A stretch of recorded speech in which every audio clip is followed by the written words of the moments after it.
In the last video, we have discussed about the cost of debentures.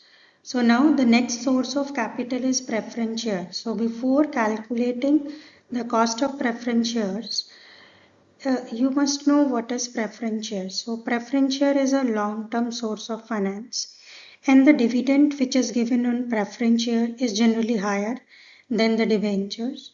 Preference shares are also called as hybrid securities because it has some characteristics of debentures and some characteristics of equity shares. Preference shares has fixed dividend, which is a characteristics of debentures, but they get dividend that is the characteristics of equity, and they will get their dividend after debenture but before equity. And preference dividend is a non-tax deductible expenditure.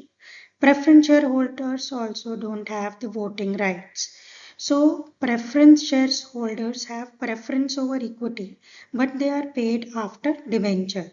So in the next source is equity shares. So what is equity share? Equity shareholders are the owners of the company. They have voting rights, and these are the shareholders which are given the dividend in the form of profit at the end. After debentures, after preference shares holders, equity shareholders are the last one who can claim the dividend. But what is the benefit to them? That their dividend is variable, not fixed. Likewise, preference shares. So, how to calculate cost of equity? There are three methods: dividend yield method, dividend yield plus growth method, earning yield method. So dividend yield method is the method when company is declaring the dividend. So K is cost of equity, D is dividend, MP is market price, or NP. NP is issue price. Sometimes company has issue price but not the market price, or it is a newly issued company. So company can either use MP or NP, whatever it is the case. So this is one method. Second method is dividend yield plus growth method. So whenever dividend is growing, so we can use this formula D upon MP plus G. G is your growth rate, D is your dividend, and MP is your again market price. So when dividend is not declared, company can also use earning yield method. So the formula is earning per share divided by NP or MP per share.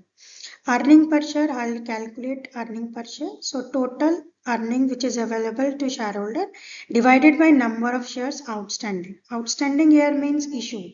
So likewise you can calculate EPS. And either NP or MP, whatever is given, you have to divide it by that. So this is the earning yield method. So either dividend yield method, dividend plus growth method, or earning yield method, whatever is the case, can be used for calculating the cost of equity. The last is the cost of retained earning. So what is the retained earning? The retained earning is the accumulated portion of the profit that is not distributed as dividend, but which is flowed back by the company, which the company has retained it for future. But in this case also, the company is incurring some cost. So you have calculated